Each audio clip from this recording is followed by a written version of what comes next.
person with you all. I'm at home recovering from COVID, so I'll be here. Hopefully, I'll see you at the next meeting in person. Mr. Wilcox, would you join us? Would you lead us in the Pledge of Allegiance?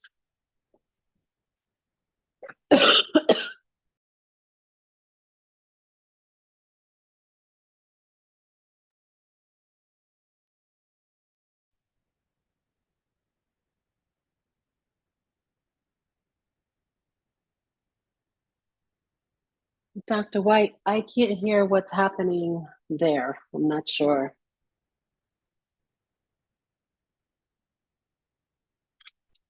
Can you hear us now? I can hear you, yes. Okay.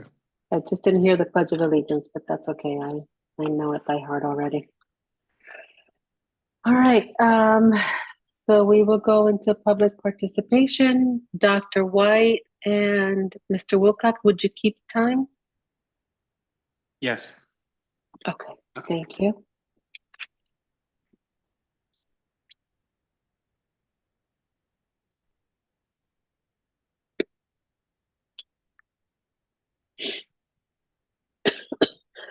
Mr. Wilcox, are you ready? Our first speaker is Dejan Jett.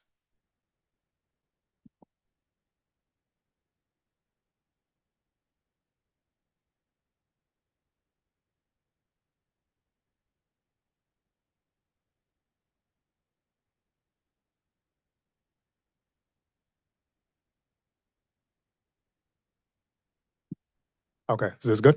All right. Good evening, members of the board, Superintendent Negron, and the larger community listening in tonight. My name is Dejan Jett, and I'm a dedicated, proud, and award-winning teacher at Augusta Lewis Troop School, and I'm also the Vice President of Elementary Schools for the New Haven Federation of Teachers. As many of you know, Troop is set to kick off this year as a Commissioners Network school, so I come before you this evening to share a critical concern that directly impacts the quality of education we are able to provide to our students. As you know, Commissioners Network schools like ours are designated as priority schools that require focused support and resources to help us meet the needs of our students effectively.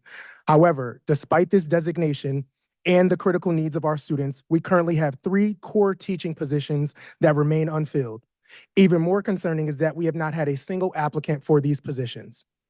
This situation is particularly troubling because other schools within our district, which are not designated as Commissioners Network schools, have successfully hired for the very same positions we are struggling to fill. This also raises an important question. Why aren't we, as a Commissioners Network school, receiving the necessary attention and resources to attract and hire qualified candidates? It seems that despite the priority status that should be accorded to us, we are falling through the cracks. Our students deserve the best education possible, and we, as the building educators, are doing everything in our power to provide that. However, we are at a significant disadvantage without a full team of qualified professionals. Each day that these positions remain vacant, we face challenges in delivering consistent and quality instruction, which inevitably affects our students' learning experiences and outcomes. I urge the board to consider why this disparity exists. Is there an inequity in how positions are advertised or prioritized across the district? Are there barriers specific to Commissioners Network schools that we need to address to attract qualified candidates? Whatever the reasons, we need immediate action to ensure that our school is given the priority it deserves. We are committed to our students and community, and we want to see our school thrive, but we cannot do it alone. We need the district and the board support in ensuring that our open positions are filled promptly so that our students can have the education they deserve on day one and so that our school can continue on the path of improvement and success. Thank you for your time and consideration. I look forward to working together to find a solution that benefits our students and ensures equity across our district. Thank you.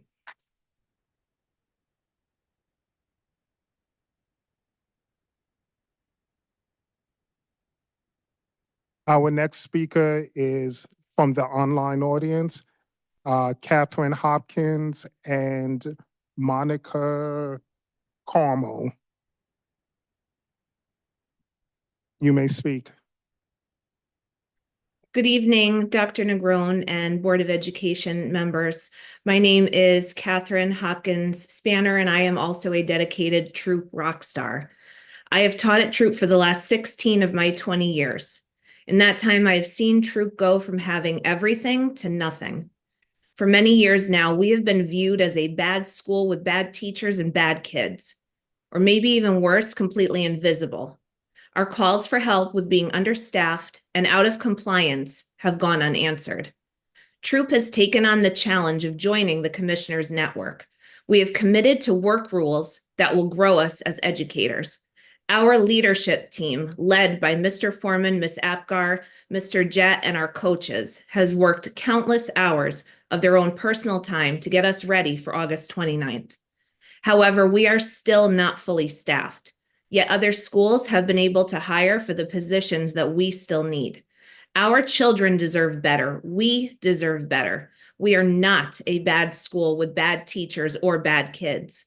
We have done our best with being overlooked and unacknowledged. For the past few years, the children that I have devoted my time and heart to are at risk of falling even further behind because they don't have a teacher in the upper grades. I know that math and science teachers are hard to find.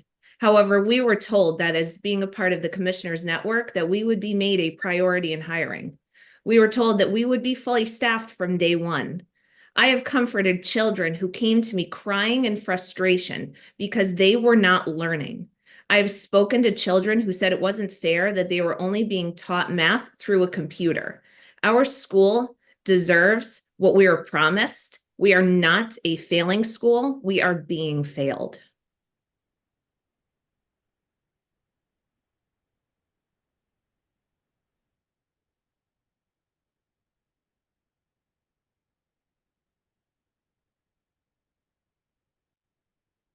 As the next speaker comes on, please state your full name. Ebony.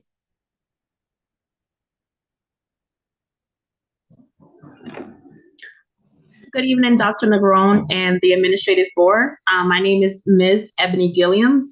I am a parent to two students at Troop School, and it is brought to my surprise based on the previous speakers, one of which is a middle school student.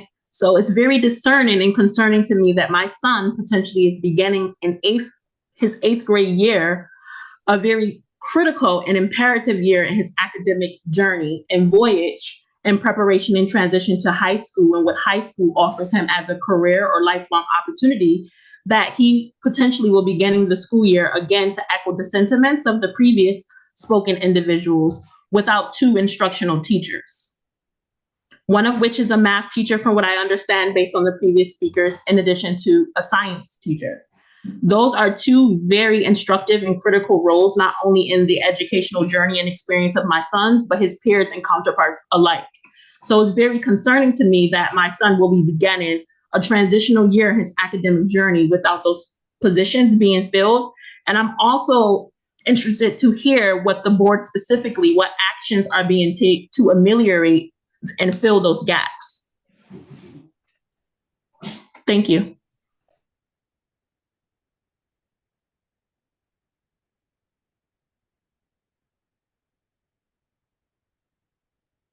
Madam President, that concludes all the raised hands. Thank you, Dr. White and Mr. Wilcox. We will then move on to the next item, which is the approval of the board meeting minutes for our August 12th meeting. Is there a motion to approve? So move. Thank you, Ms. Downer. Is there a second? Second. Thank you, Dr. Benitez. Any discussion? Seeing none, we will vote on the minutes of our August 12th, 2024 meeting. Ms. Downer, Yes. Dr. Benitez, Yes. Mr. Wilcox, Yes. Dr. Joyner,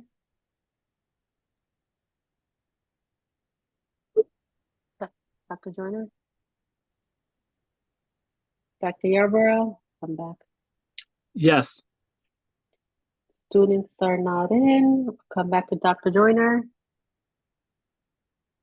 No. Mayor Elicker. Mayor Elicker. Yes. And I'm a yes as well, and so that item passes. Next item is our personnel report. Dr. Negron. Good evening, Madam Chair and Board. Before you, you have my recommendations for the approval of the personnel report.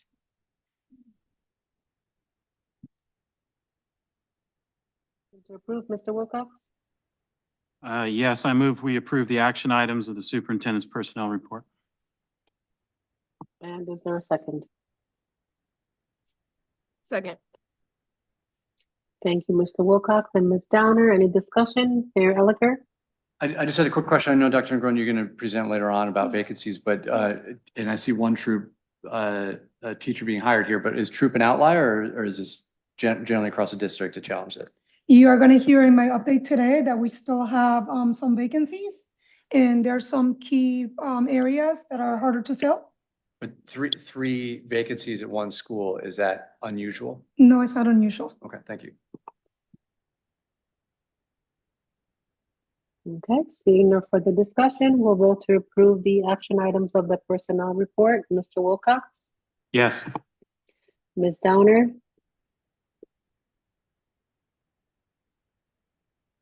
Ms. Downer? Yes. Thank you. Dr. Joyner? Dr. Joyner? Okay. Dr. Yarborough?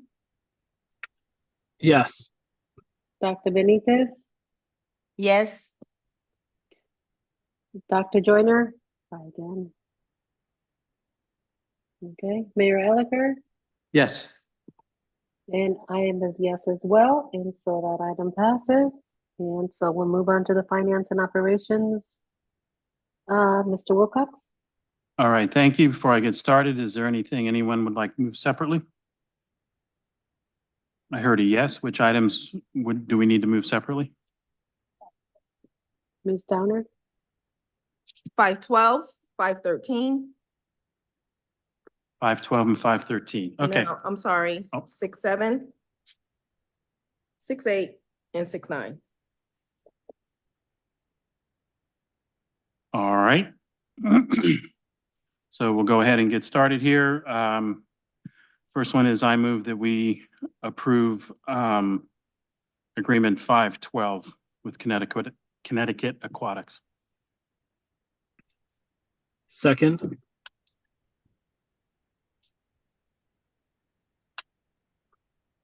Any discussion? Sorry, it's been properly seconded. I have it at 612 on my agenda, 612 and 613. The custom aquatics, Mm-hmm. I'm just using, I'm sorry, Madam Chair, I'm using the minutes from the finance. Oh, okay. Maybe So those that's changed, probably I'm why. sorry. Sorry. That's okay. So it's the CT Custom Aquatics, both of those. Mm-hmm. If I may, I'll just restate the that's- motion to make it clear for the person taking the minutes. Okay. Thank you, Mr. Wilcox. I withdraw my motion. And the seconder needs to withdraw their second. I withdraw my second. All Thank right, you. I'd like to restate a motion here or make a new motion, and that is I move that we approve agreement 612 with Connecticut Aquatics. Second. Okay, any discussion? Madam Chair? Oh, Dr. Ms. Downer and then Dr. Benitez? Is that the right order? Okay. So I just haven't gotten the answers to what was done at the school on November 7th and 8th from Custom Aquatics. This was told to me that this was their first time and they need to go back out to take a look. What was actually done on those dates from Custom Aquatics? Dr. Negron, do we have someone available that can answer? Yes, questions? we have Jamar Aline here with us, who has been doing some research on these items, who is able to speak to 6.12 and 6.13.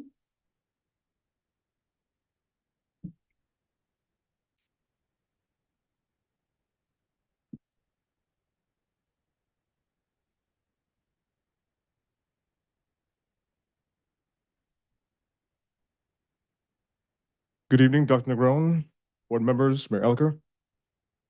Your questions?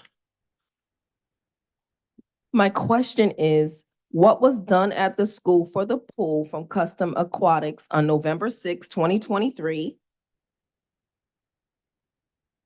And I believe it was November 7th. Let me just get the dates.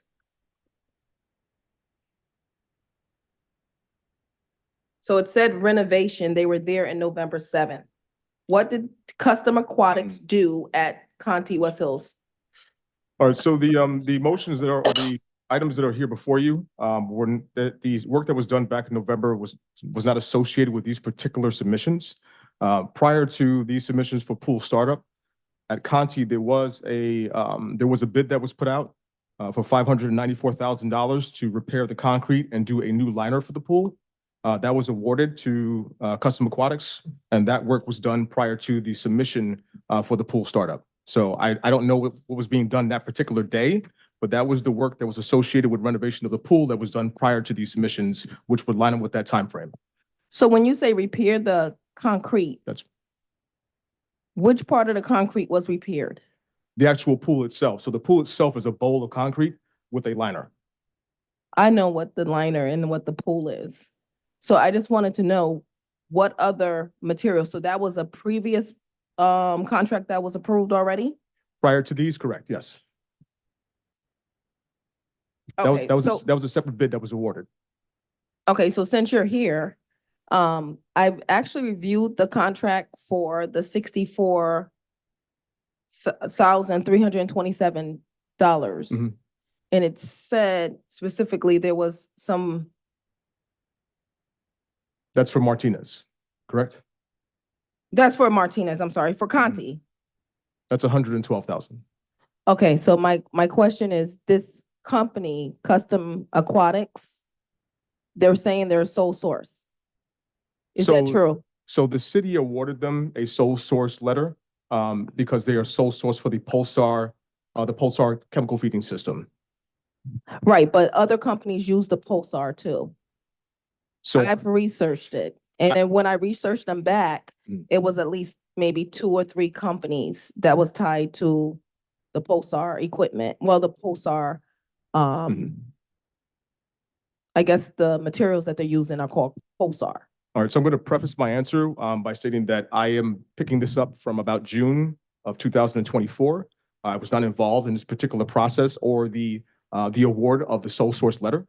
So through my due diligence of going through this process of understanding what was happening with the pool project, and then walking it back when I found there were some discrepancies, what I found is that there was a sole source award letter that was given by the city of New Haven and allowing them to be a sole source for the city of New Haven. So that would be a question for the purchasing agent or the purchasing department as to why they awarded that letter, because they award the letter based on documentation that's provided by the person that is requesting that sole source letter. I don't have the information as to why they were given a sole source letter. In the documentation that I was able to find, they were provided one by the city of New Haven. Are you not accepting any ownership to your responsibilities? I always do. I'm very accountable. So then you would be able to tell me what that is. I can't tell you that today because I don't have that information. It would be irresponsible. It's on the table It would today. be It's on the irresponsible. table today. It would be irresponsible for me to speak of something I don't know about. Mr. Now, Allen? If you're asking me to go It's on find the out, table I can do today. that. It's don't on the have the table today. information Can in you front go of me, back Ms. and find Downer. out, please? Yes, I can do that. No problem. Okay, Yeah, if that's your request, I can do that. okay, yes. Not a problem. Because the other thing is too, when I read in a contract that it said pouring epoxy over the tiles. Most of the tiles are still, broken. So there wouldn't be a child that would be safe on the floor, the decking, where they can cut their foot or something like that. Then I noticed that it was balanced around the drain. So when you pour epoxies around the drain, that's a craftsmanship. So then I see a different line that says, oh, to balance it around the drain. So I'm wondering if it's really creative to think that when you pour stuff around drains, that you just can't clog the drain like that. You have to be able to direct the material so it doesn't clog the drain. And that's craftsmanship. So when I see things being pulled out and worded different, that should be in this first stage. So if it's possible, since, I've seen your org chart, is it possible that you can come back and get those answers for me? So I'd like a more specific question so I can get an answer for you. So I didn't get, so I'm actually specifically, because I did visit the Conti pool. Mhm. So what was the barriers that didn't open that pool this year? So the barriers had to do with the request for agreement, the RFA that was submitted, that was being held by corporate counsel. And when I met with corporate counsel to discuss that, and I discovered that there was discrepancy in the numbers that were previously submitted, I had to do more research to understand and walk the site with the contractor so I could understand the work that was being done and the work that was done. And therefore submitting again for the work that needs to be done. So that was the barrier of getting it done for this particular or the past fiscal year. Was there anything that you noticed when you walked the site that you didn't see that was done? So for the Conti pool, they had not done any of the work that was submitted as part of this particular RFA. They had not started that. Over at the Martinez pool, anything that was particularly part of the RFA that was submitted was not done. The lights that were part of that, the acid washing of the pool, none of that was done. The only thing that was done was the drain that was put in, which they actually built and were paid for. Okay, because I also noticed that something else was happening on one side of the pool where the work that they did do wasn't actually functioning. What specifically was that? I don't want to really quote it, but it looks like the pool wasn't really filtering correctly. So I did submit a letter, a memo to support, as I was asked some of the information I found. The vendor did, are we talking about Conti Pool? Yes. Okay, so the Conti Pool's filtration system is not functioning 100%, right? It is very slow. It will function, but it functions very, very slow. They provided a proposal for that on top of what we are submitting or asking for today. That was after my walkthrough with them. We're looking at about 200 and, I don't want to misquote it, but in the memo, I believe around $269,000 to install a new filtration system, which we currently do not have funding to support. That would have to wait for next fiscal year or a fiscal year where we have the money to support that. So it wasn't a part of the first package of the 500,000? It was not, Ms. Downer. Okay. Okay. Any other questions? I'm sure I'll have plenty for you later. Okay, no problem. Thank you. Thank you. Dr. Benitez, and then Dr. Joyner? Yes, my question is a little bit more broader. I would like to know if we foresee these two pools opening soon for the uses of our students. My experience as a New Haven resident, my children learn to swim in those pools, learn to rescue other children in those pools, and I expect to hear that they open soon. Do we have an idea when they will be available for our students? Dr. Benitez, I will not be able to give you a timeline until we get the RFAs approved and POs issued. So right now we are in that process, the lengthy process of getting board approval, then going to possibly Board of Alders, depending, then going through the purchasing process, CEO sign off, corporate counsel. So all these steps we have to get through first before I can request a timeline from the vendor. It may be dependent upon materials that have to be ordered and delivery delays. I won't be able to ask those questions until I can actually offer them a PO. Okay, thank you. I do want to make everybody very conscious about the benefit our pools have for our children.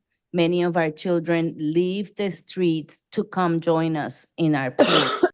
So if you can do as best as you can to convince everybody who needs to support these projects and complete the projects, I Yes. would really be very grateful for it, because I do know by name many children who are not today in the streets, who are professionals in this community because of those pools, and specifically Conti and Martinez. I'm here at Thank you. service of the board, Dr. Benitez. Anytime that you need me to, as I am here now, I'd be glad to explain to anyone that wants to understand where we are with the pools. Thank you. Good. Madam Chair? Madam Chair, I think I was Hold on. next. Yes, Dr. Joyner? Madam Chair, I want to talk very briefly about the elephant in the room and also to say something in defense of Mr. Aline. Typically, in a large organization, there are documents that one can go to when there's a handoff, either because of someone leaving, someone out of office for a long period of time, and that gives the person the background information that they would need in order to answer questions like we're asking tonight. We have 2 weeks before the next board meeting, and that should give us enough time to look at the whole issue around contracting, job performance, job specifications, and what have you, and try to figure out what the issues are within the organization that would put us in a position like we're in tonight. And something like this, any particular job like that job in question would have a document that would have a contract, it would have job specs, it would have cost, and some documentation if the job has been completed, that it has been done at the work and the work has been certified by somebody.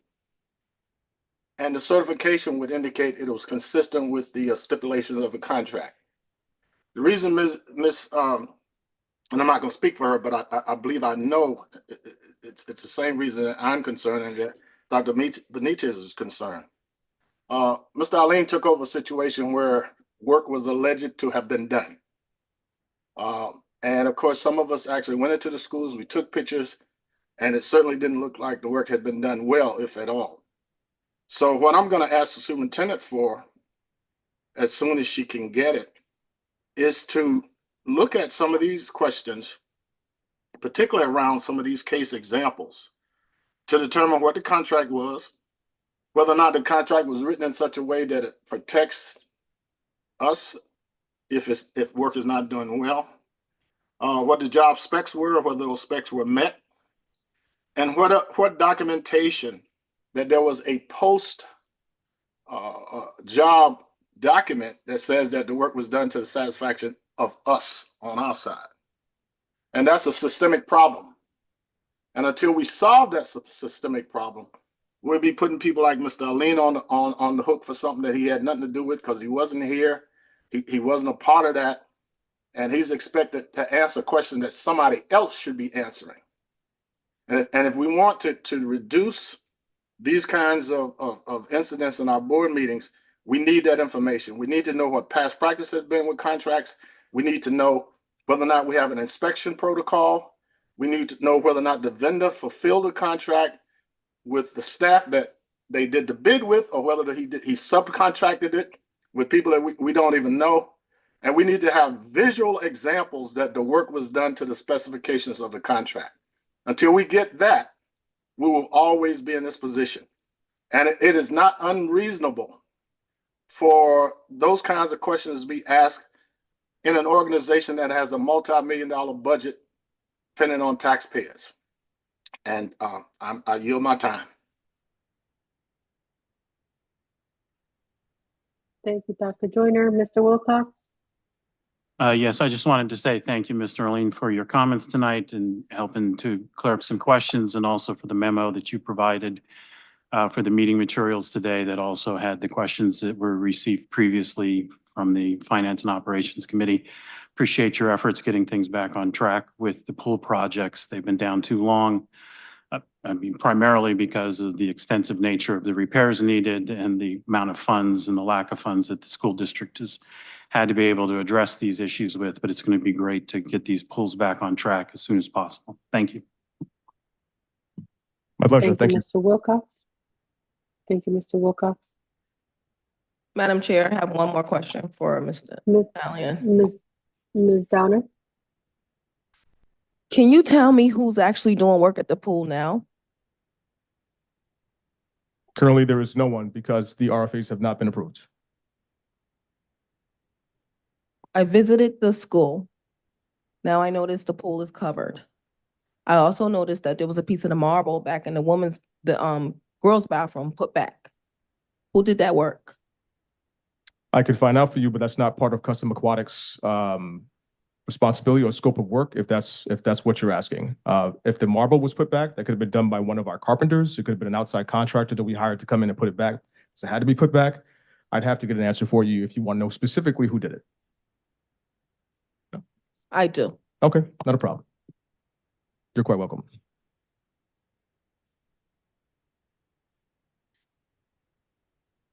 Okay, seeing no further discussion, we will vote on the approval of item 6-12.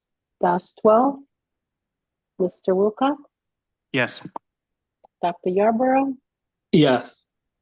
Dr. Benitez, Yes.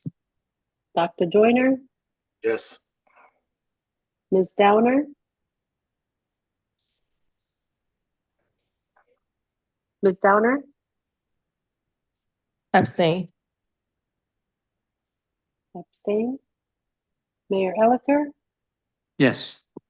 and I am a yes as well, and so that item passes.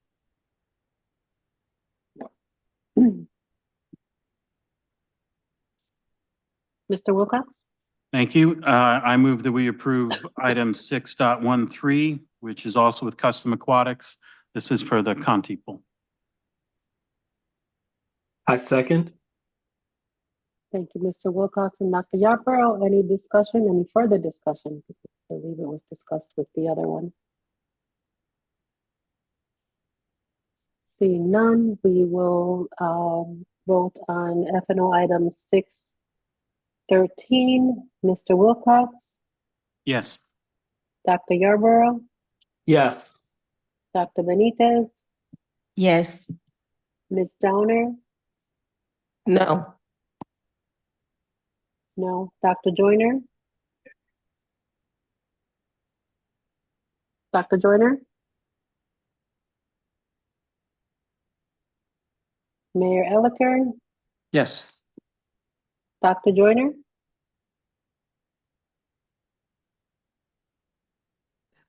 one more time, Dr. Joyner. No. He's not up. No, okay, thank you, Dr. Joyner. 1, 2, 3, 4. I am a yes as well, and so that item passes. Mr. Wilcox, Yes, before I move on, I just a clarifying request as to what the item numbers are to be requested to move separately. And then a second question to that is, can we move them as the 3 items together or individual? Ms. So that's Downer, No. The next item will be, that I want to move separately, will be the auto parts and service. what's the I item have number? 6.7, but I'm not sure if that's the right one. Okay, I move that we approve item 7.06, which is a purchase order with auto parts and services. I second. Any discussion? Mr. Wilcox, Oh, God. Just as a clarification, these 3 items, 706, and the other 2 Use my camera. are similar to last time, where these are stopgap measures where there are holdups with the amounts being done in terms of these, I'm sorry, that while the on-call contracts are being finalized, we still have work that needs to get done so that this is not going to increase the amount that's overall approved. It's a stopgap measure that's going to be able to get us some work done for get the schools started and back up. So it's similar to a couple items that we had in our last meeting. Thank you. thank you, Mr. Wilcox. Any further discussion? Madam Chair, Ms. Downer, I'm just curious. I keep seeing this 24,000 requests. Is that like the magical number or something with requests for money? And you're asking for what? We have a whole bunch of trucks near Conti West Hills. We're not being very neighborhood friendly right now over there, with about 10 to 15 trucks that just don't move. So we have on-call with auto parts and service. does that include just service? Because I don't think we have a service shop here. Does that include parts, everything?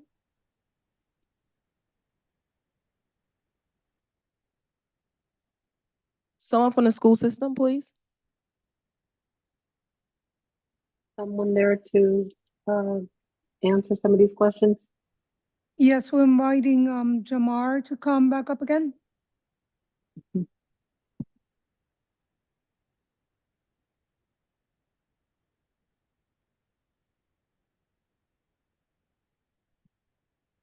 To address your first point, Ms. Downer, for the vehicles over at Conti, the majority of those vehicles are part of our snow fleet or were part of our snow fleet. They're also part of the vehicles that were listed with the items that were sent to the city of New Haven as vehicles that need to be replaced. We had about 17 vehicles that we requested funding to replace, and those are part of that stock. The vehicles that don't move, because we don't have a vast snow program any longer, because we don't have an MOA currently, and a large team to do snow. We have about 5 to 7 members that volunteer to do that service. And so those vehicles are not being used because they're in a state where it doesn't make any sense to repair them. So why are they there? Because the city of New Haven has not provided us the guidance on how to replace them yet. Because if we're moving towards climate change, why would we leave vehicles to rust and rot? I agree, but we have to get guidance from the city of New Haven on how to proceed.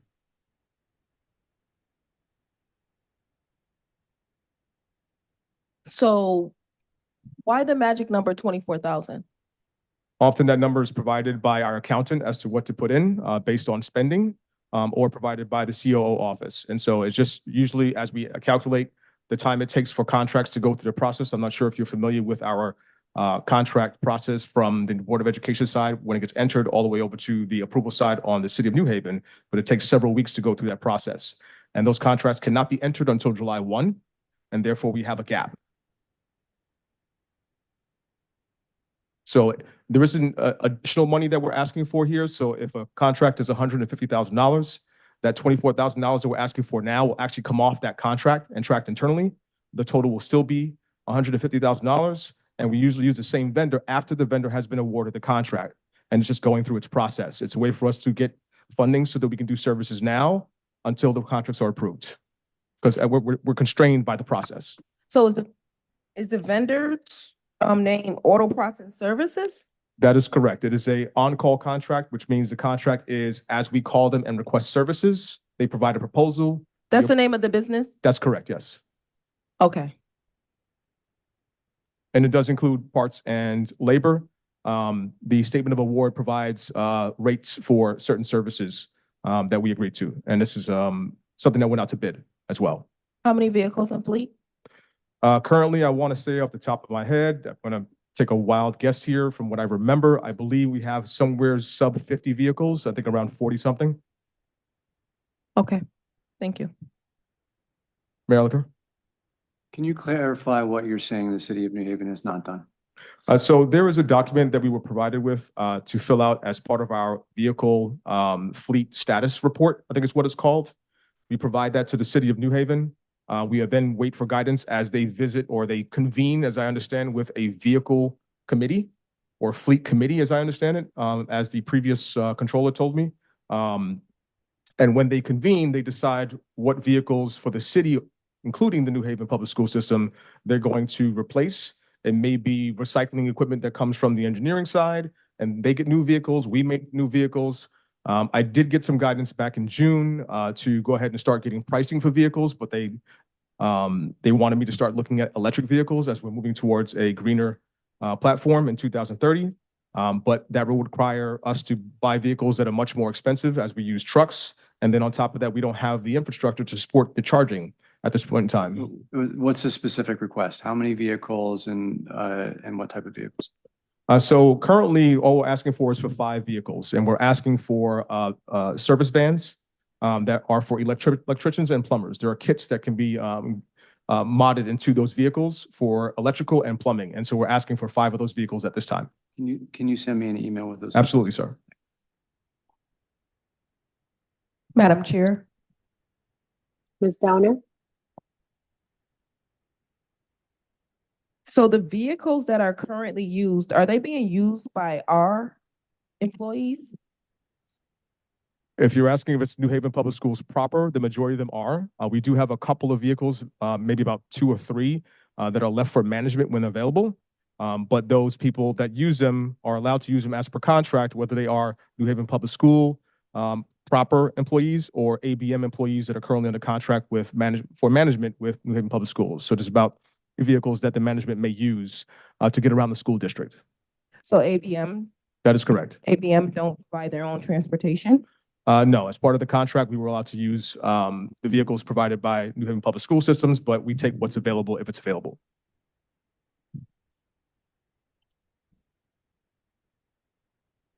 Okay, thank you. Pending any further Okay. questions? No further discussion, so we will vote Madam on Chair, item. Mr. Carter was walking to the mic. Good afternoon. I would Carter? like to make a clarification. When I was here from 2014 to 2018, we had the same situation with vehicles being in disrepair. We had no trash trucks, we had no snow trucks, we had no fire marshal vehicles, we had no police vehicles. So I worked with the team that was there at that time to create a master lease program, what many other cities have done. So we could put up $2.5 million and buy $10 million worth of vehicles that year. We would pay it off over a 3-year period. That is what I suggest we do going forward, because it doesn't make sense for PD to buy a vehicle and decide what vehicle they don't want to use and send it over to Parks and Rec or to schools. The master lease program is a concept that works, and I suggest we do that so we can have vehicles, rolling stock, that's there for our employees at all times.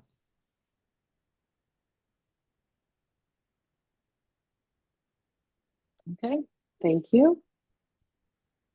Seeing no further discussion, we'll vote on item 7.06. Mr. Wilcox, Yep. Dr. Yarborough, Yes. Dr. Joyner, Yes. Dr. Benitez, Yes. Ms. Downer, Yes. Mayor Elicker, Yes. and I'm a yes as well, and so that item passes. Mr. Wilcox, Thank you. I move that we approve purchase order 7.07, purchase order with Amazon Landscaping Services. Second. thank you, Mr. Wilcox. Dr. Yarborough, any discussion? Madam Chair? Ms. Downer?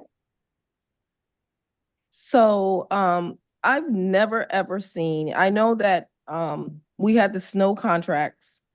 And I know there needs to be, in my opinion, there needs to be some discussion where it allows local 287. That's on our part, the board. Is, No, are you having a hard time hearing this? yeah, To Dr. Yarborough? Yes, okay. There's something going on with the mic. oh, I got a question. Oh, wait. It's your mic, Ms. Downer.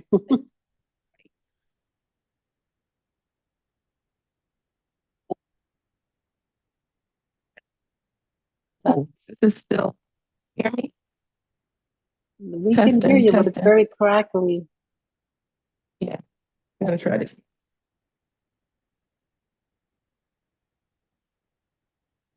So I'm this is the first time I have ever seen a landscaping contract be on call, and I live in New Haven, where we are part of New England. I can see a snow contract going on call. Grass, maybe for those that participated, maybe the other week or every week. I think this is not well out contract.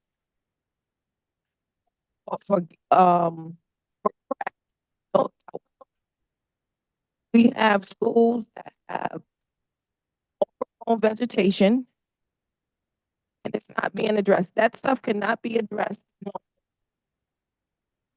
I know for sure it rains here. Last couple of weeks, we got a lot of rain. And of course, if it's unattended and not cut, it's gonna grow. So I have never, ever seen an on-call contract cut grass. To me, it's not a well thought of process to do on-call for grass. So can someone explain why they chose an on-call to cut grass? Please. I am going to begin to address that, but then I'm gonna need additional from Mr. Carter. But I believe when I asked the question is the fact that as we continue to look at the funding that comes in our ability to be able to fund everything inside of the district, that over time there have been cuts. And unfortunately, as part of the contract that supports our upkeep, inclusive of snow removal and grass cutting, we have to sort of like balance out. If we use the bulk of the amount on the landscaping and then grass cutting, that means that there'll be less dollars available inside of what has been allocated for snow removal later on, because it's all one basically packet of money. So we have to do that balancing act. At the end of the day, if we had more money, yes, we'll be spending more money on cutting, landscaping, beautifying our facilities, inclusive of all of the other repairs that are needed. But again, it's doing the best that we can do with the funding that we do have. So my other question is, how long has Amazon, because last Board of Education meeting, you brought up Cheapskates. No one has told me how long Cheapskates has been in our fruition. Why are we not using the bid process? Several years ago, there was a multi-year contract put through for several of those firms. And that now I think we're in the fourth or the last year of that contract. So the next contract we will put out for bid, and we want to make it multi-year so we don't have to keep coming back for approval. But it was, I think it's in its fourth or fifth, this is the last year for Cheapskates and the other contracts as well. So Amazon included. We won't see them roll through for snow. And, you know, it's like I don't know, it's sort of like, oh, you know, we're supposed to go out to bid. We're catching up now, so now it's a continuation. So the same contractors again bail us out when we know we're supposed to go out to bid. Just a practice.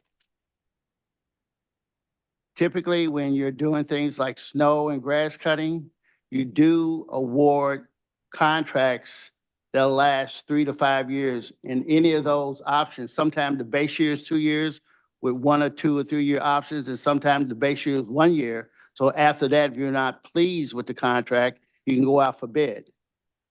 So we're looking at that, but again, if we want to do the 12 to 14 cycles of cutting that we should have, and the landscaping contract should be separate from cutting, we're going to have to fund it. And that's what I'm looking at. The amount of money we need to be fully funded so we don't have to have these stopgap measures. So is there anyone verifying if this work is done? I mean, there was times that Morrow Sheridan wasn't cut. Obama, forget it. You know, I just came from Conti. The weeds is probably like 10 feet tall. Is anyone checking this work? Because if we still have contractors here and they're just taking money and no one's verifying it, is there a process in place? Wait a minute, because I know it wasn't. I'm going to answer my own question. Is there a process in place now when the money is being pushed out for these contracts? Is there a process here in-house, not ABM, that we lay eyes on the money, whereas to do the job, is it up to proper specification of what the request is? They have an obligation to us. It's a lot of money. This is a real lot of money, and for us to not have eyes on these contractors in-house, that's a flaw in our end. Too much money being spent. We do have a manager that goes out now and checks these contracts. But that was part of the contract with ABM. I think in the next contract, that inspector or two should be, like it was in the city, should be a city employee. I 100% agree, Mr. Carter. Have contractors, they are contractors. We need to verify it on our end. I'm done. Thank you, Ms. Downer, Dr. Joyner, and then Dr. Benitez. I think, I know we have a system problem. We're fragmented. And we're fortunate to have Mr. Carter here for as long as we can keep him, because he's worked in cities larger than New Haven, and he is an outstanding administrator with a background in finance as well as operations. We're fragmented, and even though we have limited dollars, we could do more with those dollars if we, with all due haste, looked at consolidation of some of these services with the city and bring in our cleaning services in-house. I'm going to say that again. We are fragmented because we got people all over the place. There's no quality control. If we were looking into consolidation of some of these services like landscaping, lawn cutting, and snow removal with the city, we would have a common fleet, common equipment, and I believe that we could save money. And if we bought all of our cleaning in-house, there would be a higher level of accountability. I don't believe that ABM has done a good job for us.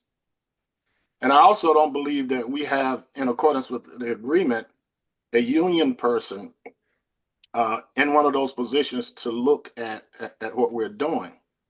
I think the other issue is that, unfortunately, the last person standing takes the brunt of it, and that's why I defended Mr. Alleen. And if we'll listen to Mr. Carter, we can figure our way out of this mess. And even though we do have limited resources, those resources can go further. So the points I'm making is that we need to reduce fragmentation. One, we need to look at consolidations of services where we think that might be more cost effective, and we need to look into bringing our cleaning services in-house. When we have a building manager that takes pride in his or her building and that is employed by us, then there's a higher level of accountability.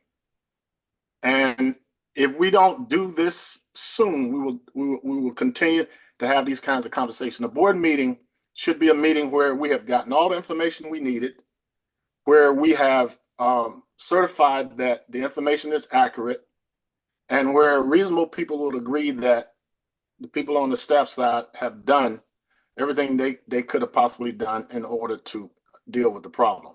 We need to stop spinning our wheels and look at the possibility of consolidating services, bringing our cleaning staff in-house, and having dedicated protocols that will, one, make sure we create good contracts that are in the best interest of this district, that we enforce those contracts when people don't live up to them, that there's a penalty they pay, and that we inspect the work like any good contractor would do to determine whether or not the work has been done to the satisfaction of the people on our side and in accordance with the specification of the contract. And I have said all I have to say about that, but I will continue to press for accountability in these areas and consolidated services and bringing our cleaning in-house. Thank you.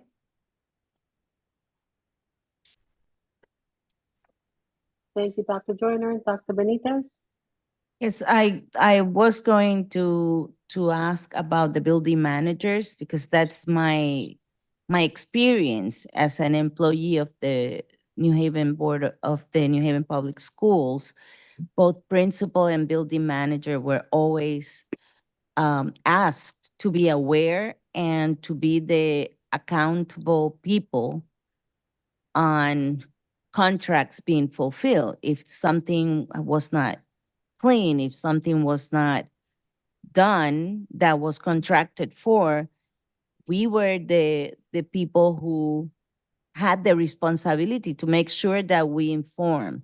I'm not saying that that's not happening, and I am just saying that maybe there are, we've had a lot of changes through the years prior to our new superintendent, and we did have COVID, and we did have many things happening that may have loosened some of our procedures in terms of principals and building managers informing when things are not happening. And just a suggestion, and again, that to me, Dr. Joyner is right. A very proud building manager does not like when things don't look right.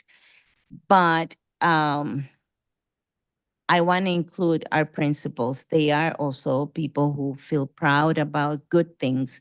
And I'm wondering if they are asking for things to be done and are not done. So just something that you may want to, Mr. Carter, you may want to address somehow. I know you're here for a short period, but perhaps that's something that you can strengthen because it was strong at one point. I agree, and I am honored to say that I have seen, when I went out to visit, I have seen that relationship, and in other instances, it's not there, but I'm glad that I get a lot of feedback every morning and afternoon from the assistant superintendents.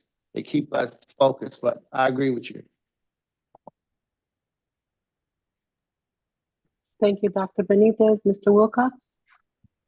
Thank you. Just as a reminder to the board that when we voted to approve the agreements for part-time custodial and facilities management last time around, testimony from the administration was that these will be going out to bid this year and that we do have lined up as discussion items in future Finance and Operations Committee meetings, updates as to what the plans are for that so that we will make sure things are kept on track as far as that goes.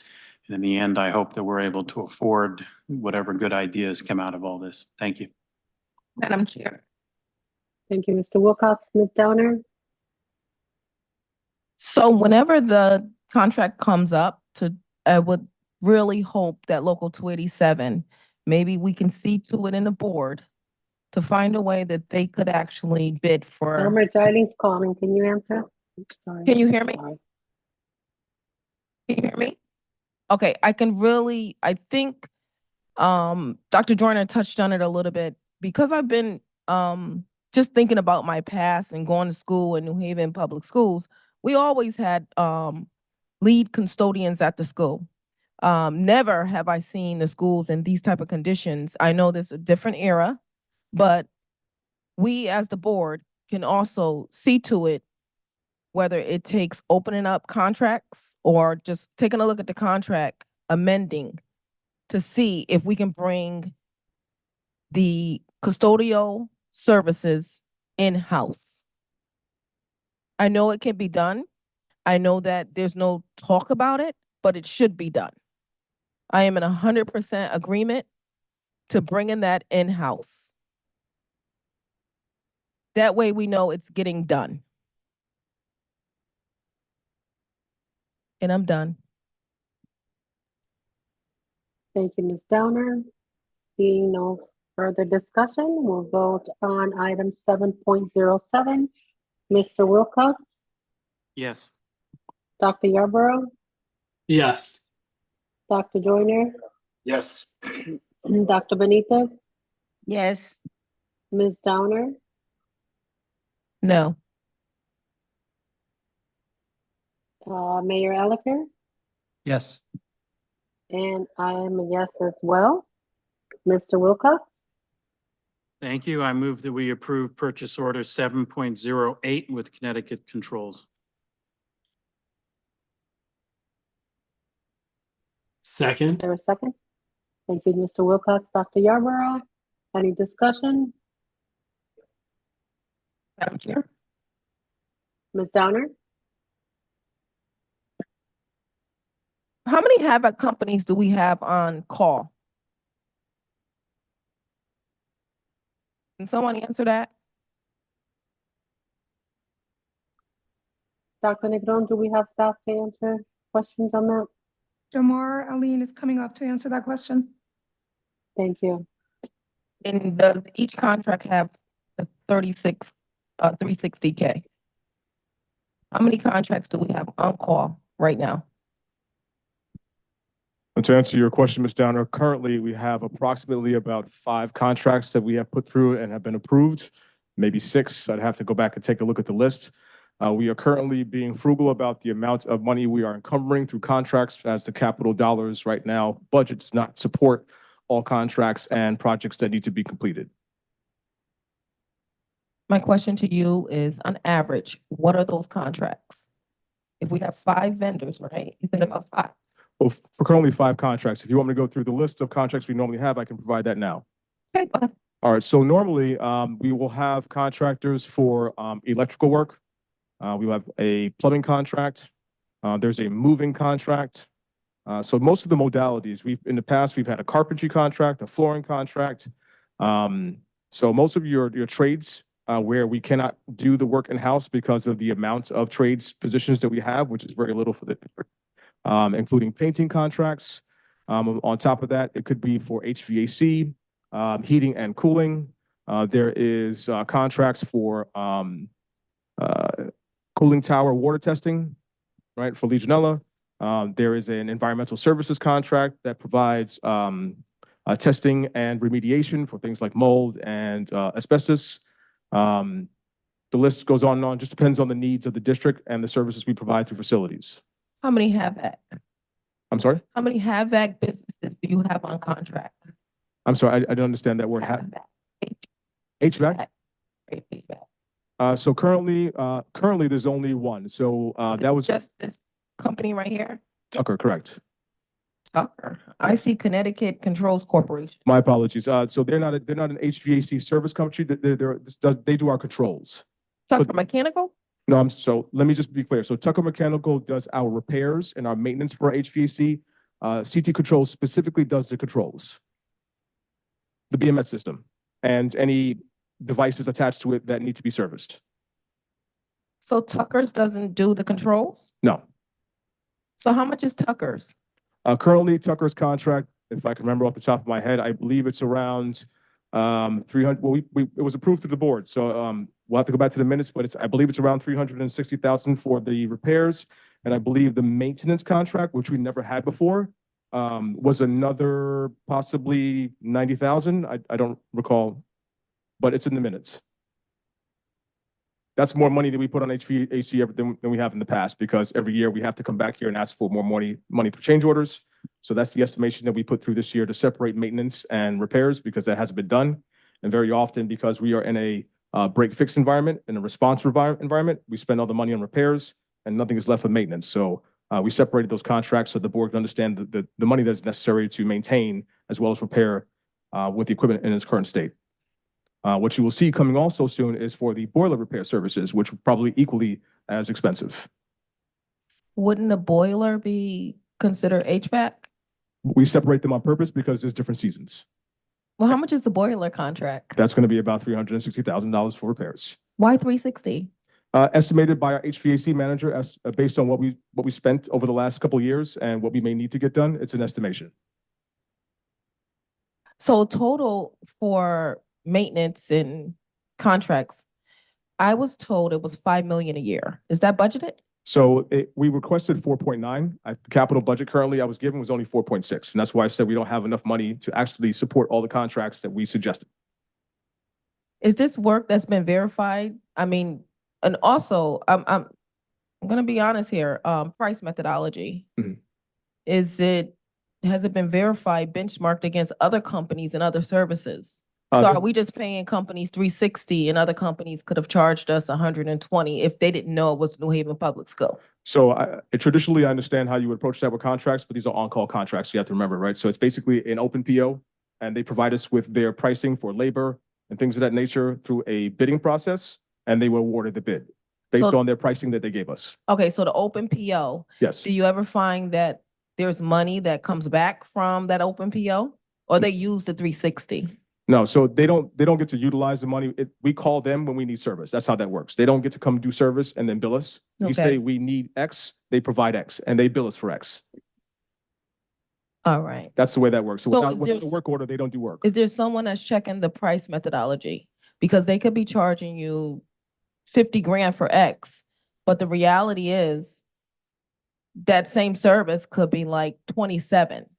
Is someone checking, So or you're just paying whatever they say it is? so when they do work, the proposals that usually come forward first, unless it's emergencies, the billing has to be broken down into the line items that are on the statement of award. So it's broken down by labor hours, which I understand the AP department then matches against the statement of award to make sure that the hourly rate that they're billing us matches what was awarded to them. And their parts, according to contract, can't be more than 10% than their purchase rate. Okay, And yes, there is a manager over each section that does verify, because the invoices have to be approved by a manager before they go to the accountant. And then the accountant reviews it before it gets submitted. okay. So is there an in-house manager for NHPS, not ABM? Manager? No. The accountant is an HPS staff. She works for finance. So the manager that's going out there, they have HVAC licensing Yes. that's been provided to the New Haven public system? It's been provided to ABM, who hired him, as part of his qualifications. I don't know that, well, actually, I can say that the COO was part of the interview process, so yes. So the COO, the COO in absent has the certifications to all the folks that is reviewing our work, reviewing our jobs. Mhm. So they have the licensing under their name particularly for HVAC. I understand your question, but if you're asking me what the CEO has, I can't answer that. That's a question for that person or whoever has access to his files. Dr. Negron? I do not have the answer to that. Okay, I want to make sure that we don't have Joe Smo checking HVAC, and that's important here. So we're giving people charges to do a job. We ought to make sure that Joe Smo is not checking HVAC. I can verify that that is not the case. If you would like certification information, if that's allowed by the New Haven Public School System for me to provide to you, I can provide that. It's public information, I believe, as well, that you can check someone's certification. If you would like that, I can provide that to you. Because That's what you're I'm asking. actually hearing other things. That the Um, folks that are verifying the work are not qualified to do the work themselves. So that's what I'm leading to. So when it comes to HVAC, there is licensing. Everything else is subjective. So if you're asking, for instance, the assistant director of maintenance, now it depends on his experience, correct? Because he's over various areas of maintenance. He doesn't require to have a plumber's license or electrical license, right? He is there in a leadership position to manage operations based on his experience, the other modalities. Right. And so the question would then be the qualifications of also the people that work within our system, because very often we will use our own tradesmen to go verified work. Right. So that's part of the process as well. So if there's plumbing work that's been done and there's a question on the quality of the work, we will send our plumber over to take a look at it to verify that the work's been done correctly. So you have a licensed E1 on staff? We should, in terms of Not should. Do you have a licensed E1 on staff? on any. Because if there's a panel that's opened here, this should be an E1 on staff to be able to know what's going on in that panel. So you're asking me whether. Do you have a licensed E1 on staff under ABM? So again, the electrician I'm talking about is a New Haven Public Schools tradesman. That is the foreman. I didn't say ABM. So we have tradesmen, the foremen that are over those modalities. We will have them verify work. Dr. Negron, is there a E1 Point of order. license? Sorry, Point of order. Madam Chair. Madam Chair, I have a question. I have a point of order. You're on mute, President Rivera. Oh, sorry, Mr. Wilcox. Yes, just as the motion on the floor is to whether or not we approve a purchase order for Connecticut Controls Corporation, not the entire management of facilities. And so I would appreciate if we could keep on task and Your- handle your- items connected to the motion on the floor. Thank you. Your point of order is well taken, Mr. Wilcox. Please keep the discussion to item 7.08. Well, Madam Chair, Downer. Mr. Allen actually brought it up. So if he Please, can't answer so- it, I'll get it later. Thank you. Thank you. Any further discussion on the item, Dr. Joyner? Yeah, I actually hope that this is the last meeting we have where we have to try to solve problems in the meeting.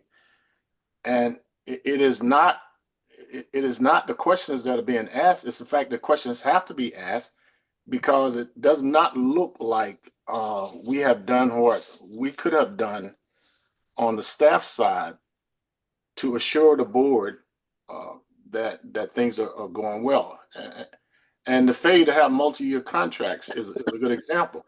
If we had multi-year contracts, then the cost increase over the 2 or 3 years of the contract would be predictable because it'd be boiled into the contract.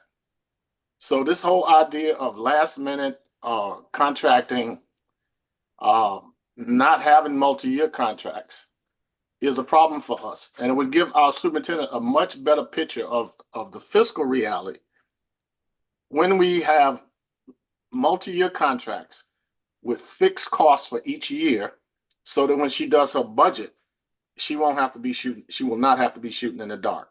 So that's another recommendation I would have, and to try to clear up a lot of these questions for Mrs. Downer, who's an electrical engineer, management information specialist, and a person with a great deal of background in finance, as well as myself, as me, and the rest of the board. So if we can address these issues outside of the meeting, we can probably have a more efficient meeting because these questions can be answered in advance. Some questions you can't ask in a finance meeting. And so we have a systemic problem, and we have to fix that problem or start to fix it so that we won't be at the same point going forward. Yield. Thank you, Dr. Joyner. Seeing no further discussion, we will vote on item 7.08. Mr. Wilcox, Yes. Dr. Yarborough, Yes. Dr. Joyner, Yes. Dr. Benitez, Yes. Ms. Downer, No. Mayor Elicker, Yes. and I am a yes as well, and so that item passes. Mr. Wilcox, So I move that we approve the 3 abstracts, the 1 memorandum of understanding, the remaining 12 agreements, and the remaining 5 purchase orders as recommended by the Finance and Operations Committee. Second. thank you, Mr. Wilcox and Dr. Yarborough. Any discussion? Seeing none, we'll vote on the remaining F&O items. Mr. Wilcox, Yes. Dr. Yarborough, Yes. Ms. Downer, Yes. Dr. Benitez, Yes. Dr. Joyner, Yes. Mayor Elicker, Yes. and I'm a yes as well. And so those items pass.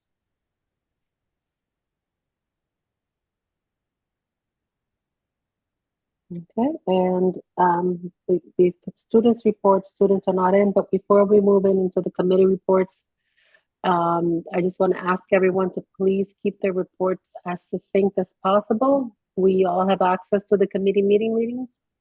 And with convocation tomorrow and the first day of school on Thursday, this is an incredible busy week for all of us. And so with that, we'll move on to the superintendent's report, Dr. Negron. Thank you, Madam President. Mhm. Today, for my update, I want to share where we are related to our staffing.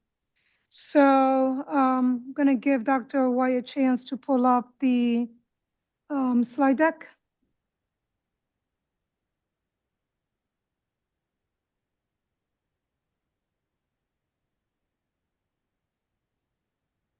So I want to point out that the picture that I used for the title page, these are actually our new cohort of teachers who participated in New Educator Academy last Wednesday, Thursday, and Friday.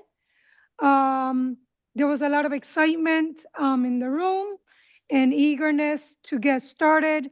I want to commend Edith Johnson and the rest of the team, inclusive of central office, content supervisors, who devoted a lot of time to ensure that we could provide as much information as possible to these new teachers to get them ready to start next week, actually this week, this week.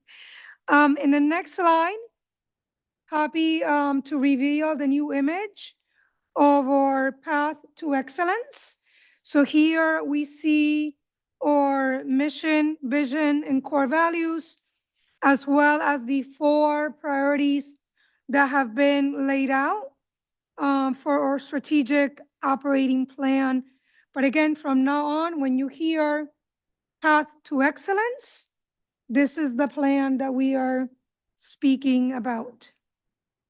And as part of this priorities, I do want to highlight that operational efficiencies is one of the priorities that we have laid out for our district, and that encompasses these 4 strategies within it. And today we are going to be speaking about the staffing update, so that exists within our talent management. In terms of vacancies, this is where we are. You see a comparison of where we were last August to this August. So right now we are still working aggressively to fill 198 vacancies. We do have all the administrator positions filled.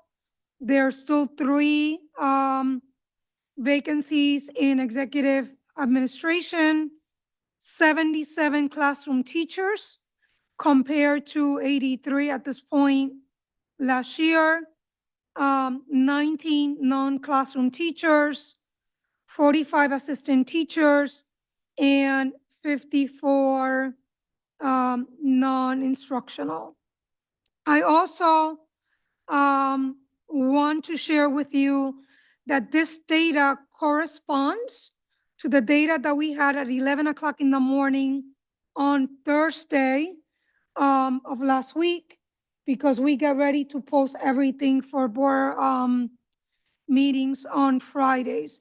So again, it includes all actions and information that you saw in the personnel report, but it does not include actions or information that is already in process for the 9/9 personnel report. Please know that vacancy numbers change daily and are tracked in real time in HR. Also, the department has and continues to focus on efficient and effective hiring to fill all vacancies. And I want to reiterate, because you heard some commentary at the beginning, we do not cherry pick where we funnel applicants. We do postings, we post for all vacancies, and as soon as those applicants become available, we funnel them into our schools. I do want to lift Troop, because we've done nothing but highlight the urgency of Troop, being that it is a commissioner's network school and that we have all intention to get it filled. But please know that as part of that process, every teacher had the option to opt into commissioner's network. So as part of that, there were teachers that opted out. So that became some of the vacancies. But to also highlight priority, As soon as we went into our partnership, for example, with TFA, immediately we sent all of those teachers to troop. Because again, we knew they had vacancies as a result of people opting out. So again, we do not cherry pick, and we will continue to support all of our schools. But at the end of the day, a teacher will say, this is the job that I want. We do not force fit our teachers into schools, because at the end of the day, they get to pick where they are going to work. In our next line, you also see you heard also mention science. Science continues to be a shortage area, as well as math and special education. So here you see where we stand as it relates to our math certified teachers. We still have a total of 10 vacancies in the district. We have gained a little more science teachers in comparison to where we were last year, but we still have 16 science vacancies across the district, as well as 16 vacancies in special education, and then 35 in all others. So as you see, math, science, and special ed alone make up half of our vacancies right now. They make up 55%. In the next slide, you have some historical data. So again, as of 11 in the morning on Thursday, this is the data that we had. I want to point out, we hired 244 teachers in the past year. But at the same time, we lost 195 to resignations, and we lost 32 to retirements. So in essence, when you do the math, we yield 17.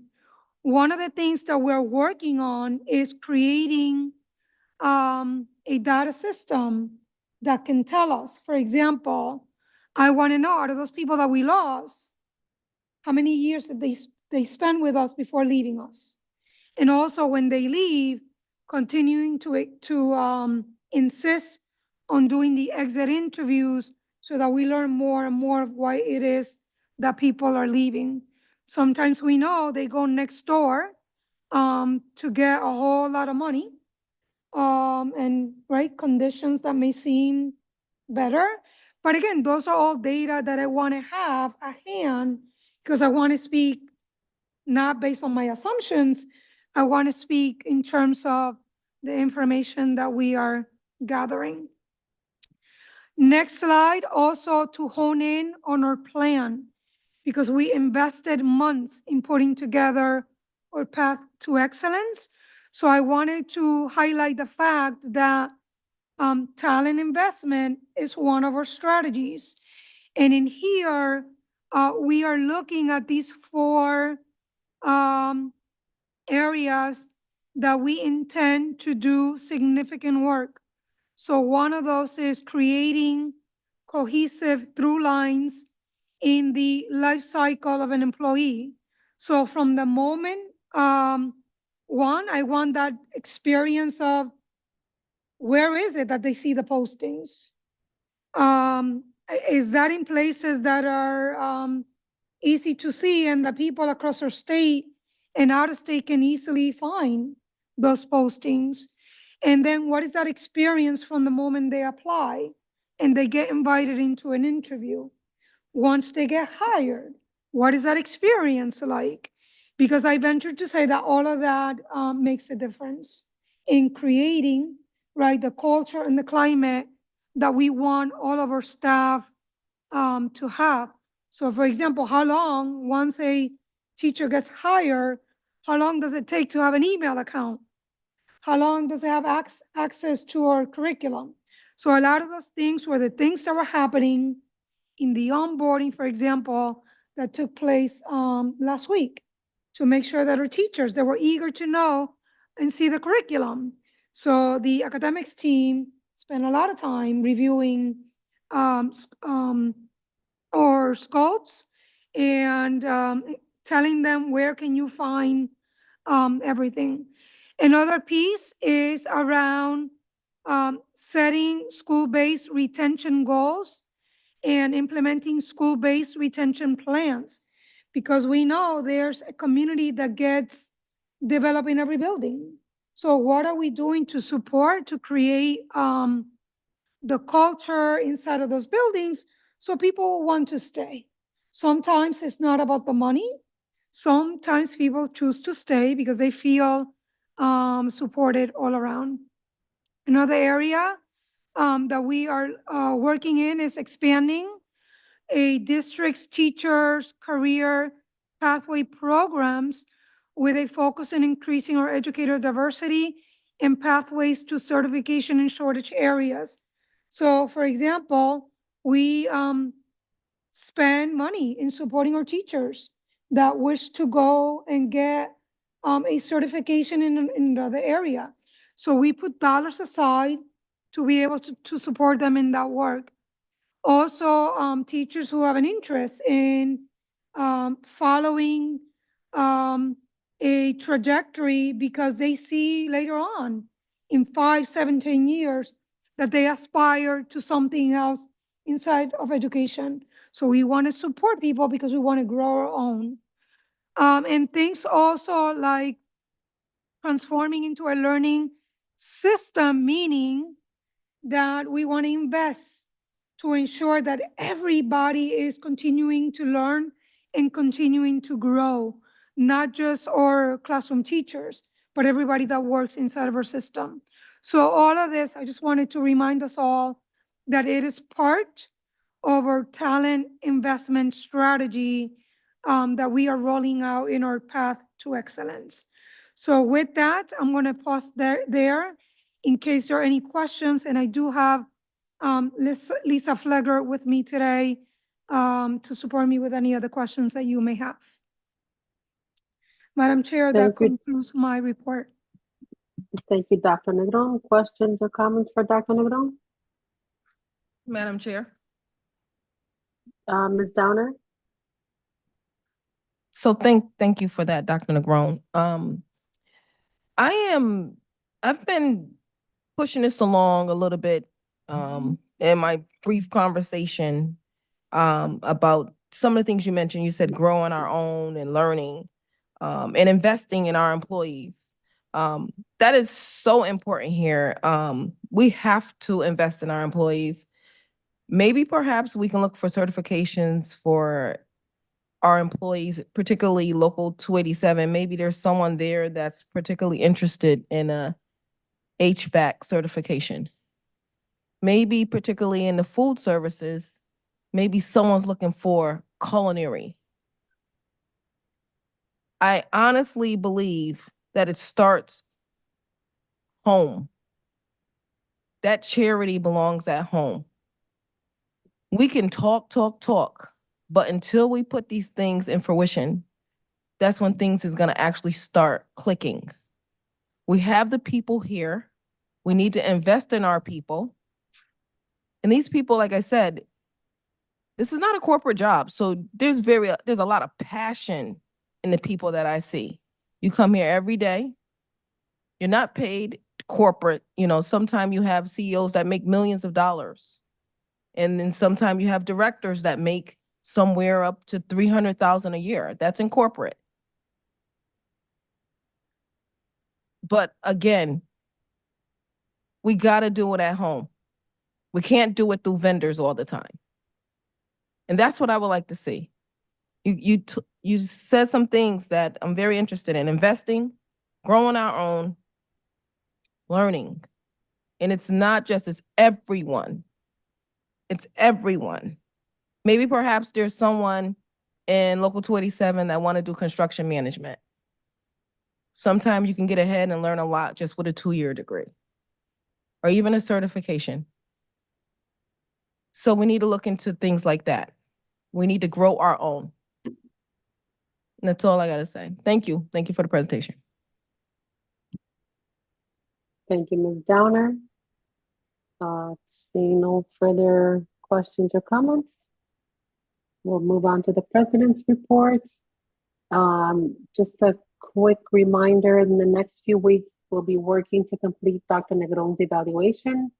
I'll email everyone the evaluation rubric that we agreed to continue using. The superintendent provided her year in review report at our July 8th meeting. I'll include the link where you'll find that as well.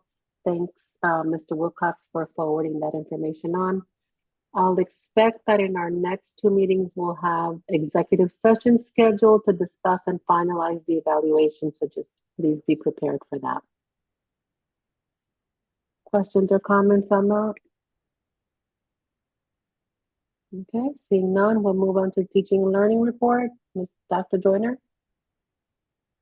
I'll be brief. On the heels of Dr. Negron's report, I'd like to thank her for working very hard. You're understaffed and you're also underfunded. And you and Dr. Tracy both inherited some phenomenal challenges, including in the post-COVID. Well, I don't know if we're in the post-COVID era, but thank you very much for working so hard and being the kind of superintendent that I believed you would be. Teaching and learning, we had a meeting. We have the agenda that we could send to board members. We actually laid out the topics for the rest of the year. And those topics were chosen in collaboration with the superintendent, the assistant superintendent for instruction, and the rest of the instructional staff. I'm looking forward to this year coming up. We are at a disadvantage when we can't have a full complement of certified teachers, but that's a problem across the country, actually across the world. And this concludes my report. Thank you, Dr. Joyner. Questions or comments for Dr. Joyner? Okay, thank you for your report, Dr. Joyner. Facilities naming committee? No Dr. news, Joyner? nothing new. No That news. concludes my report. Okay, thank you, Dr. Joyner. Head Start report, Mr. Wilcox. I'll be brief. The committee, we met on August 22nd. We went over the enrollment numbers. At the time of our meeting, we had more than 150 openings in Head Start slots, but had more than 80 applications in process. There's the most room currently at Lincoln Bassett and at FAME for Head Start classrooms. Staff's working hard on this because we do have an enrollment meeting with the Head Start regional office on September 30th, where they're going to start enforcing our enrollment. So I know they've been working hard. I've seen posters and things around town and staff at events. We've heard about some changes coming into place with Head Start programming as a result of the new contract award. One warning is we might have some mandated training that we as a board are going to be asked to take, and we're going to have more information on that in the next few weeks as to what that would look like as staff find out from the Head Start regional office what the requirements are. And our next meeting is scheduled for September 19th. Okay, thank you, Mr. Wilcox. Questions or comments for Mr. Wilcox? Okay, citywide school building committee report. Committee met on August 15th. The report on facilities is posted. I did request, as I think it was Dr. Yarbrough's interest, was some specific information about restrooms be added to the future report. So it's a standing item on the report, specifically around things like vandalism, but also restroom projects, renovations, how many restrooms are in working order and how many are not. So we'll be taking a look at that, I assume, at our next meeting, which is scheduled for September 12th. Thank you, Mr. Wilcox. Questions or comments from Mr. Wilcox? Okay, governance report and finance and operations report, Mr. Wilcox, sorry. Okay, so the committee met on August 19th. In addition to the action items, we heard an update on the plan for the bus pass money that the state awarded to Hartford and New Haven Public Schools, $175,000 in bus passes for city buses to hand out to students. And so that information in that report is attached to the meeting for tonight's board meeting. you have any more questions about that, my suggestion is to forward that on to the superintendent or to the people listed on the report. We also had an update on compliance with the menstrual products in school restrooms. There's a report attached to this meeting. As you all know, is a requirement of the state of Connecticut that we now offer menstrual products in all girls' restrooms and one boys' restroom in each school. So there's information related to that. It was unfortunately for schools an unfunded mandate from the state, but fortunately they did provide funding for an organization who is going to be helping us out so that we can be coming into compliance with that. So we're seeing some good work happening on that, on a very needed thing. We also briefly talked about the procurement policy. Meetings are happening this week on the draft of that.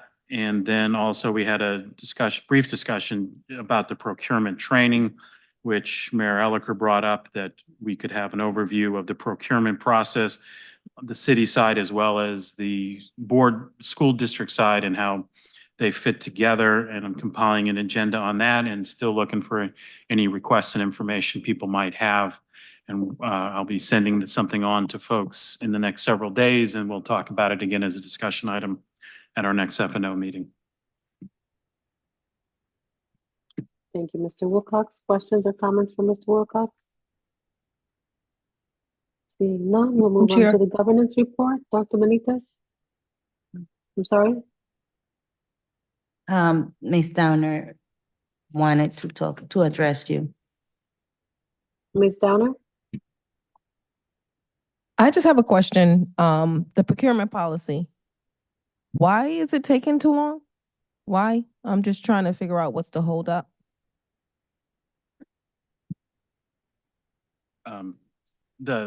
The holdup is that, I'm sorry, may I speak? Or is that, I'm Go sorry, was ahead, the Mr. question Wilcox. directed to me? No. Okay, So do you have the answer? If you have it, you can tell me what the holdup is. I have an opinion as to what the answer is. It might not be the answer, but I have thoughts that I'm happy to share. I'm ahead, just trying Mr. to figure Wilcox. out, what was missing from we already know what was missing from the procurement policy, and why did it take so long? I mean, this was been since February. So I just need to know I understand it was a staffing issue, but to look at a document and see what's missing, we already know what was missing. So why did it take so long to insert, or where is it at now? We're going into a school year and we don't have a procurement policy, particularly around the change orders. That's an issue. Where is it now? Is it being tossed around in an email somewhere? Because I'm not privy to it. Hasn't came to governance. Thank you. So where is it now? We're going into a school year. Mr. Wilcox? Well, to clarify, we do have a procurement policy that the board passed in, I believe it was 2020. A lot of hard work from the Finance and Operations Committee and Dr. Joyner. And so we do have a procurement policy. We do have change order policy in place through the city. And so we do want to make clarifications in our policy and address any shortcomings. The policy draft has been posted. It was posted with the last Finance and Operations Committee meeting. It's an open document. People are welcome to take a look. If you had any specific comments or questions, the committee would absolutely love to hear about it. And along as I would suggest sending it to Dr. Negron so that she could make sure her staff could look at it. As has been talked about in the past in this meeting, we've had vacations. The month of August and July are busy with those. Staff turnover, not just here, but there was some turnover in some corp council positions and some other things. We want to make sure we get this right. So I disagree in that we don't have a procurement policy. We do. But we do want to make this one better. So like I said, it's posted. If anybody had any comments specifically about it, wanted to point out any shortcomings, we would love to hear that. It would be great to receive it in writing so that there's no misunderstandings and people can incorporate exact language and answer exact questions. And as to when it goes to governance, we want to get this to governance as soon as possible so that we can move on to other policies that we want to update. So that's where things are there. And we do need to make this right and to make sure that we're addressing these issues and so that we are also meshing with the city policies as well. Thank you. Madam Chair. Thank you, Mr. Wilcox. Ms. Downer? Mr. Wilcox keeps saying, make it right. Are you not following the city's policy? I'm a little confused that, some of the verbiage that he's using, it should be the same, right? So are you saying that by holding it up this many months makes it right? Because you are saying that you're following the city's purchasing change agreement. Madam Chair, point of order. Just Dr. need a Joyner? clarification. Yes, I think it might be more prudent if we would move on from this because the question, I think the question is a bit out of line with our norms in terms of assuming that people have good intentions. It's been a long meeting, and I'm sure that the questions were asked with good intentions, but quite frankly, that's not the issue on the discussion right now. Thank you, Dr. Joyner. Your point of order is well taken. Mr. Wilcox, did you go ahead? Just to clarify, I think that the exact language in the policy draft is that when it comes to change orders, it says we follow the city's change order process. So, which we have to do anyways because of the safeguards involved in the purchasing system in the city of New Haven. So any change orders that were decided by the board would have to be going through the change order of the city, which involves purchasing agent and corp counsel. So yes, it's going to codify what is already in place, which is that we have to follow the city's process when it comes to change orders. So I don't think that's the specific language that's holding anything up. It's other legal language. When we get lawyers together talking with purchasing folks and district folks, people want to make sure things get it right because then staff have to live by it. Thank you. Thank you, Mr. Wilcox. Dr. Yarborough has left the meeting. Food Service Task Group report. Any chance I'm sorry, anyone has that? Madam Chair, Governance Committee. Oh, I'm sorry. I had checked it off. Governance report, Dr. Benitez. Yes, I don't have any further information. We have our meeting tomorrow. I do have to say that a lot of people are working on policies. And again, trying to make sure that not only they are working on the policies, but also making sure that they have guidance for the staff when we process those. So that will be coming as we start the school year. Thank God is August 26. We'll be in September soon. Thank you. Thank you, Dr. Benitez. Questions or comments for Dr. Benitez? Okay, seeing none. Food Service Task Group report. Mr. Wilcox? Just very briefly, the committee met, a lot of good discussion around clarifying things around the food allergy policy plan and getting things in place. And I know a lot of work has happened since the meeting in terms of working with school nurses and making sure everybody understands where all the students are in the schools that have life-threatening allergies and that we're addressing it from the food side. And then the second thing I wanted to highlight was a lot of good work continues to happen with our community partners for the food gap subgroups. They just last week did food distribution at various sites, and that includes not only school staff, but United Way of Greater New Haven and Witnesses to Hunger. So just want to thank those. A lot of good work happening, filling in the gaps. Okay, questions or comments from Mr. Wilcox? Thank you, Mr. Wilcox. And Mayor Elicker?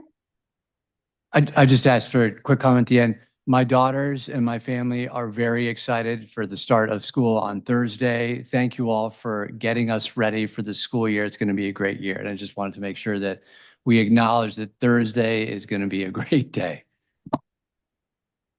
Thank you, Mayor Elicker. Okay, and that was the last item on our agenda.